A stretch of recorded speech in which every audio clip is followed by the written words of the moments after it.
కారుమూరి వెంకటరెడ్డి గారు, ఒక పక్క రైతుల ప్రాణాలు పోతున్నాయి. ఇప్పటి వరకు రిటర్నబుల్ ఫ్లాట్స్ ఇవ్వలేదు. ఇచ్చినవి కూడా శ్మశానాలు, వాగులు, వంకలు, చెరువులు ఎక్కడో ఇచ్చారు, గుంటల దగ్గర ఎక్కడో ఇచ్చారు. అవి కూడా పేపర్లలో చూపిస్తున్నారు, కంప్యూటర్లో చూపిస్తున్నారు. నారాయణ గారు పచ్చి అబద్ధం చెప్తున్నారు. వాళ్ళకి ఇచ్చుంటే, నిజంగా ఫ్లాట్లు ఇచ్చుంటే డెవలప్ చేస్తున్నారు కదా. ఎక్కడుంది డెవలప్మెంట్? అక్కడ చిన్న లాజికే కదా, కంటికి కనిపించాలి కదా. డెవలప్ చేసిన రిటర్నబుల్ ఫ్లాట్స్ ఇస్తామన్నారు, అవి ఇవ్వలేదు. ఇటువైపే చూస్తే రాధాకృష్ణ లాంటి వాళ్ళకి, వాళ్ళ కొడుకు కుమార్తెలకేమో కావాలంటే ప్రైమ్ ఏరియాలో దొరుకుతుంది. ఎలా దొరుకుతుంది అది? ఈశ్వర్ గారు, ముందుగా మీకు ప్యానల్లో ఉన్న అందరికీ, అట్లాంటి సాక్షి టీవీ ప్రేక్షకులందరికీ నమస్కారాలు, గుడ్ ఈవినింగ్. ఇప్పుడు ఇదే ఆంధ్రజ్యోతి పత్రిక 11/8/2025 మీరు బాగానే చూస్తుంటారు. ఇది మనం ఆల్రెడీ డిస్కషన్ కూడా చేసాం. ఇంకా రంగుల కలే, అటెన్షన్ చంద్రబాబు, ఇంకా రంగుల కలే, కంప్యూటర్ తెరపైనే రాజధాని ఫ్లాట్లు. ఎక్కడ? కంప్యూటర్ తెరపైనే. ఇప్పటికీ కంప్యూటర్ తెరపై కనిపించే రంగుల చదరాలే భూములు ఇచ్చిన రైతులు వాటిని చూసుకోవాల్సిందే తప్ప ఒక్కరికి కూడా మాన్యువల్గా ఇదిగో పలానా చోట మీ ఫ్లాటు అని చెప్పి చూసి ఎవరికి రిజిస్ట్రేషన్ చేయించింది లేదు అని చెప్పి సాక్షాత్తు వాళ్ళ ఆంధ్రజ్యోతి పత్రిక, ఇప్పుడు మనం మాట్లాడుతున్న ఆ రోత పత్రికలోనే ఏదైతే రాసినటువంటిది. మరి ఇప్పుడు దీనికేం సమాధానం చెప్తారు? ఎందుకంటే ఇప్పుడు మనం అంటుంది కాదు, ఆ పత్రిక ఏం రాసింది, ఇప్పుడు వరకు కంప్యూటర్ల దాని మీద చూసుకోవటం తప్ప ఎవరికి ఒక్క ఫ్లాట్ కూడా మాన్యువల్గా ఇదిగోండి ఫలానా చోట మీ ఫ్లాట్ ఉందని చెప్పి చూపించి ఎవరికి రిజిస్ట్రేషన్ చేయలే. ఈ భూప్రపంచంలో, నాట్ ఓన్లీ ఇండియా, ఈ భూప్రపంచంలో ఎవరైనా స్థలం కనీసం వాళ్ళు ఇక్కడ ఇండియాలో లేకపోతే వాళ్ళ బంధువులన్నా ఉంటే వాళ్ళన్నా చూసుకొని పలానా సుబ్బారావుది పక్కన ఉంది, పలానా లేదంటే రామారావుది ఇంకో పక్కన ఉంది, లేదంటే పలానా రోడ్డు ఇంకో పక్కన ఉంది, 4 వైపులా మన బోర్డర్లు ఇవి అని చెప్పి చూసుకున్నాక రిజిస్ట్రేషన్ చేయించుకుంటారు ఫ్లాట్లు. But first time in world history Amaravati అనే దాంట్లో, అది కూడా మన ప్రపంచ స్థాయి రాజధాని అని చెప్పే దాంట్లో, అది కూడా ఆ రైతులు భూములు ఇచ్చినటువంటి ఆ రైతులకు సంబంధించినటువంటి ఫ్లాట్లో వాళ్ళు ఫ్లాట్ ఎక్కడుందో కంప్యూటర్ తెర మీద ఆన్లైన్ చూసుకుని, ఓహో పలానా దగ్గర పలానా శ్మశానం పక్కన మంది వస్తుంది, పలానా చెరువు పక్కన మంది వస్తుంది, పలానా వాగు లోపల మంది వస్తుంది, లేదంటే పలానా రోడ్డు పక్కన, అమ్మ మనకు రోడ్డు పక్కన వచ్చింది, రోడ్డు సోలన్న దగ్గర వచ్చింది అని ఎక్కడ చూసుకోవాలి? కంప్యూటర్ తెర మీద చూసుకోవాలి. ఇది వాళ్ళ రోతపత్రికే రాసింది. సో వాళ్ళు ఇప్పుడు ఇంకొకరిని రోతపత్రిక అంటున్నారు. ఇదే క్వశ్చన్ చేస్తే, ఇదే క్వశ్చన్ చేసాం మనం. అవును, ఏమని? సాక్షి పత్రిక ఏం క్వశ్చన్ చేసింది? అయ్యా రైతులకేమో వాగుల్లో, వంకల్లో, చెరువుల్లో, డొంకల్లో, శ్మశానాల్లో ఇచ్చారు. ఆంధ్రజ్యోతి దినపత్రిక ఎండి కొడుకు కూతుర్లకేమో ఏదైతే జగన్మోహన్ రెడ్డి గారు వేసినటువంటి ఏదైతే వెస్టర్న్ బైపాస్ పక్కన ఇచ్చారు, మళ్ళీ చంద్రబాబు నాయుడు వేసింది కాదు, మళ్ళీ అందరూ వెస్టర్న్ బైపాస్ అంటే అదే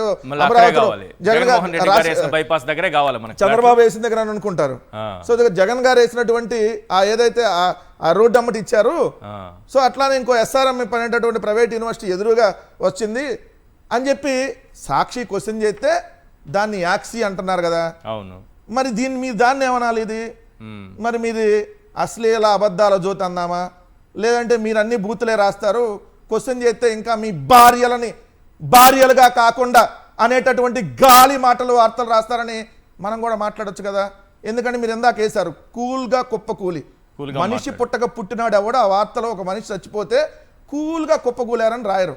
ఆయన ఎందుకు కుప్పకూలారు? దొండపాటి రామారావు అనేటటువంటి రైతు 5 ఎకరాలు ఆయన పొలం ఇచ్చాడు. పొలం ఇస్తే ఆయనకి ఏదైతే వాగుల్లో ఫ్లాట్లు కేటాయించారు. అయ్యా సీడ్ రోడ్డు పక్కన స్థలం అన్నా కేటాయించండి, ఇంటికి ఎటు స్థలం తీసుకుంటానంటున్నారు. ఏది ఇంటికి ఇప్పుడు ఏది ఆయన ఇల్లు పోతుంది, రోడ్డు వేస్తుంది, అక్కడ పొలం ఆల్రెడీ పోయింది, పొలానికి సంబంధించిన ఫ్లాట్లు వాగుల్లో ఇచ్చారు. ఇప్పుడు ఆ ఇల్లు కూడా పోతుంది, ఆ ఇంటికి సంబంధించి మీరు కేటాయించే స్థలం రోడ్డు పక్కన కేటాయించమన్నాడు. ఎవరు? తాటికొండ ఎమ్మెల్యే అండ్ మంత్రి నారాయణ సమక్షంలో. అవును, ఆయన అలా మాట్లాడుతూ చనిపోయాడు. ఏది వీళ్ళు దానికి రిప్లై ఇవ్వటల్లా.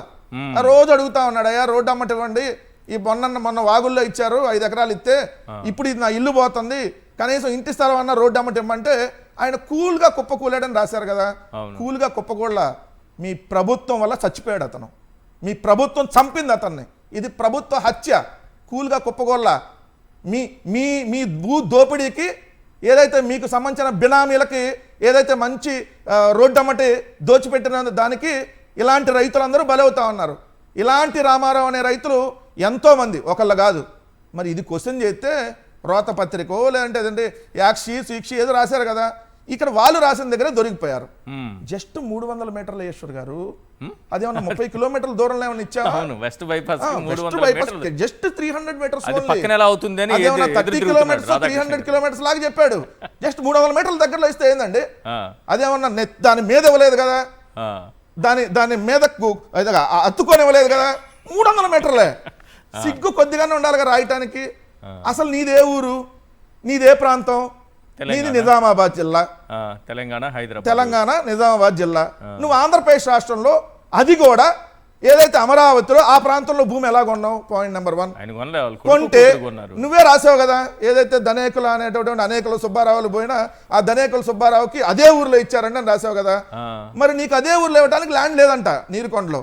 ఎందుకు? పెద్ద జలాశయం కడుతున్నారంట, ఇది మునిగిపోతుంది కాబట్టి. సో అందుకని తీసుకొచ్చి ఇక్కడ ఇచ్చారని రాసావు కదా. మరి అదే రామారావు రైతుకి అక్కడ ఎందుకు ఇవ్వాలా? అదే అనేక మంది పేద రైతులకు అదే ఊర్లో ఎందుకు ఇవ్వాలా? నీకో, లేదంటే నీకు సంబంధించినటువంటి వాళ్ళకో, లేదంటే చంద్రబాబు నాయుడు గారి పార్టీకి సంబంధించిన వాళ్ళకో ఎందుకు వస్తాయి ఫ్లాట్లు ఇట్లా? అసలు చంద్రబాబు నాయుడు గారు కొన్న ల్యాండ్ ఏదైతే గజం 7,500 చొప్పున కొన్నాడు, ఇదే పత్రిక రాసి టీవీలో నేను చెప్తున్నారు, క్యాపిటల్ పరిధిలో, అంటే రాజధాని కోర్ క్యాపిటల్ పరిధిలో గజం 50,000 రూపాయలు ఉంది అని. అవును, మరి గజం 50,000 ఉంటే చంద్రబాబు నాయుడు గారు 7,500కి ఎట్లా కొన్నాడు? చంద్రబాబు నాయుడు గారు వారు కోడలు కొన్నారు అనుకుంటా. చంద్రబాబు నాయుడు గారు కొన్నా, వాళ్ళ కోడలు కొన్నా, లేదంటే వాళ్ళ భార్య కొన్నా, వాళ్ళ మనవడు కొన్నా, అందరూ చంద్రబాబు నాయుడు గారి కింద వస్తారు. సో ఎలా కొన్నారు? 50,000 రూపాయలది 7,500కి ఎలా కొన్నారు అనేది ఒక పాయింట్ నెంబర్ 1. రెండో అంశం అంటే మీరు అక్కడ ఆల్రెడీ దోపిడీకి పాల్పడ్డారనే లెక్క కదా. రెండో అంశం వచ్చేటప్పటికి ముగ్గురికి సంబంధించి కొన్నాడు సార్ అక్కడ. ఎవరు ఆ ముగ్గురికి సంబంధించిన వాళ్ళు? కంచర్ల శాంతికిరణ్, కంచర్ల ఓంకార్, కంచర్ల సాంబశివరావు. వాళ్ళ ఫ్యామిలీకి లాటరీ తీయంగానే శాంతికిరణ్కి ఇక్కడ వచ్చేసింది, దాన్ని ఆనుకొని గుచ్చుకొని ఓంకార్ గారికి వచ్చింది, ఇటు పక్క గుచ్చుకొని సాంబశివరావు గారికి ఎట్లా తగులుతుంది? మరి వస్తుందండి, ఇది Amaravati lottery.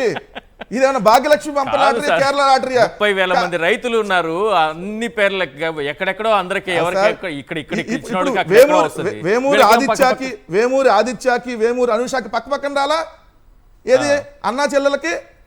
Vemuri ఆదిత్యకేమో 1,500 గజాలది west bypass పక్కన వచ్చింది లాటరీ తీస్తే, ఆయనకే ఇంకో 1000 గజాలు తీస్తే వెస్ట్ బైపాస్ పక్కనే వచ్చింది ఆయనకి. తర్వాత కూతురు అనుషకి 1,500 గజాలు లాటరీ తీస్తే వెస్ట్ బైపాస్ పక్కనే వచ్చింది. ఆ తర్వాత 1000 గజాలు దొరికితే వెస్ట్ బైపాస్ పక్కనే వచ్చింది. లాటరీ ఎట్ట సార్ ఇన్ని తగులుతాయి? ఇట్లా తీసిన ప్రతిసారి వెస్ట్ బైపాస్ వస్తుంది వాళ్ళకి. చంద్రబాబు నాయుడు గారు కొన్నది కూడా ఆ ముగ్గురు ఒకటే ఫ్యామిలీ మెంబర్స్, కంచర్ల శాంతికిరణ్, కంచర్ల ఓంకార్, కంచర్ల సాంబశివరావు. వీళ్ళ ముగ్గురు నుంచి 29 ఎకరాలు 52 సెంట్లు. అంటే ఎట్లొచ్చింది? లాటరీ తీయంగానే కంచర్ల శాంతికిరణ్కి సచివాలయం పక్కన వచ్చేసింది. మళ్ళీ అమ్మట్లే ఏదైతే ఓంకార్ గారు లాటరీ తీయంగానే దాన్ని ఆనుకొని వచ్చింది. మళ్ళీ అమ్మట్లే లాటరీ తీశారు సాంబశివరావు గారు కంచర్ల. ముగ్గురికి ఆనుకొని పక్క పక్కన వచ్చింది. ఓహో, ముగ్గురికి ఆనుకొని వచ్చింది కాబట్టి ఇది నేను కొన్నా. ఈ ముగ్గురు కలిపి రామారావు గారు మన చంద్రబాబు నాయుడు గారికి అమ్మారు. అది కూడా ఎంత 50,000 ఉన్న దాన్ని 7,500కి అమ్మారంట. మరి ఎట్లా ఇది? రెండవది వచ్చి సిఆర్డిఏలో లంచాల భాగోతం నడుస్తుందని చెప్పి సాక్షాత్తు ఇదే దినపత్రిక రాసినటువంటిది చూస్తే మీకు అర్థమైంది. డిసెంబర్ 8, 2024 సిఆర్డిఏలో లంచాల భాగోతం కలకలం రేపుతుంది. తుళ్లూరులో ఫ్లాట్ రిజిస్ట్రేషన్ కోసం అధికారులు ₹1,00,000 డిమాండ్ చేస్తున్నారని రైతులు ఆవేదన వ్యక్తం చేస్తున్నారు. అంటే ఇక్కడ మనం చెప్పింది ఏంటి? రైతులకు ఇక్కడ అన్యాయం జరుగుతుందని చెప్పింది. చెబితేనేమో దీన్ని బూతు పత్రికలో, లేదంటే మమ్మల్ని యాక్షిలో తూక్షిలో అన్నావు కదా. నేను అడుగుతున్నా, తెలుగువారి మనస్సాక్షిగా సాక్షి అందరికీ గుర్తింపు ఉంది. నీ పత్రిక పేరు చెబితే గవర్నర్ బంగ్లాలో సీసీ కెమెరాలు పెట్టింది, లేదంటే నీ టీవీ ఛానల్ పేరు చెప్పంగానే మీ భార్యలని, నీ బంధులో అనేటటువంటివి గుర్తొస్తాయి. రెండోది, నువ్వు అసలు జర్నలిస్టువా? ఎక్కడి నుంచి వచ్చావు? నువ్వు పత్రిక నడుపుతున్నా అన్నావు కదా. నీ భాగవతం ఇప్పుడు తీయాలంటే అసలు నీ పత్రిక ఎక్కడి నుంచి వచ్చింది? చంద్రబాబు నాయుడు గారు ముఖ్యమంత్రిగా ఉండగా ఆంధ్రజ్యోతి అనేటటువంటి దినపత్రికని నువ్వు ఎలా కొనుగోలు చేసావు? ఈ భాగవతం అంతా రాయాలి కదా. నువ్వు నిజంగా నికార్సైన పత్రిక అయితే, దమ్మున్న పత్రిక అయితే, అవును నేను ఇలా పేపర్ల మీద వార్తల పార్సిల్స్ని సైకిళ్ళ మీద తీసుకొని వెళ్ళి ఈ స్థాయికి వచ్చా, లేదంటే వీణావాణిల సొమ్ముని వాళ్ళ చందాలు వసూలు చేసి ఆ డబ్బులు తిని ఈరోజు నేను ఫిలిం నగర్లో ఇంత పెద్ద బంగ్లా కడుతున్నా, లేదంటే అనేక మంది ఇళ్లలో సీసీ కెమెరాలు పెట్టి రోత బతుకులు బతికి ఇలా కట్టా. ఇలాంటి రాతలు రాస్తే నీ బతుకేందో, నీ చరిత్ర ఏందో రాధాకృష్ణ ఈ మొత్తం ఆంధ్రప్రదేశ్ కాదు సమాజానికి తెలిసేది కదా. నువ్వా ఈరోజు మా గురించో వైఎస్ఆర్ కాంగ్రెస్ పార్టీ గురించో రాసేది?